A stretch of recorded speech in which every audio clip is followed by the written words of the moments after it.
Talpanayı da gel, talpanayı. Bir tane ne yapayım?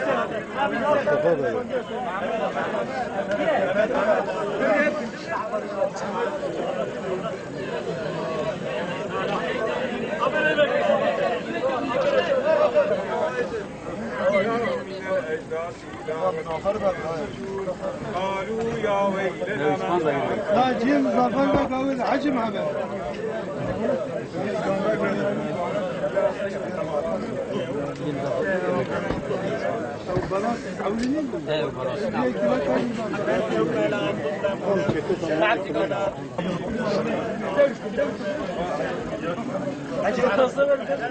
Tamam, Azra abi Raki.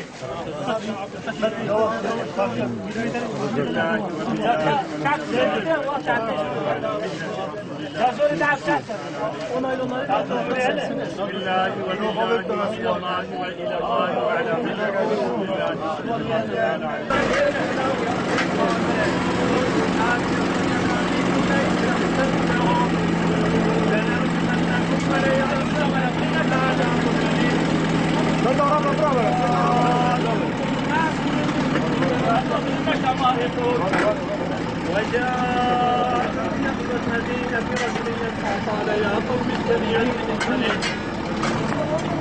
من لا يسألكم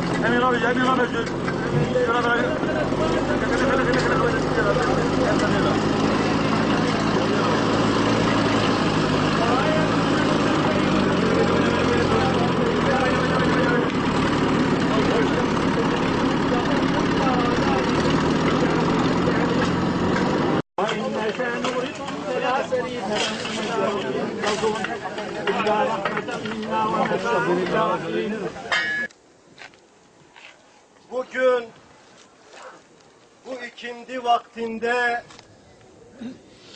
bu şehri mübarekte Kadir Gecesi'nin arefesinde böylesine büyük bir musibete düçar kalmış bu aileye sabrı cemil nasip eyle ya Rabbi. Bu vefat eden kardeşlerimizi Efendimiz sallallahu aleyhi ve selleme komşu eyle, arkadaş eyle ve bize o lütfunla teselli buyur ya Rabbi. Ya Rabbi, sen ki dert verensin, en büyük aşılmaz ızdırapların dermanı da sendedir. Bu derdin dermanı senin bize lütfedeceğin sabırdır, tahammüldür, metanettir. Bu aileye bu derdi taşıyacak tahammülü ver, sabrı ihsan et, metanet lütfet ya Rabbi.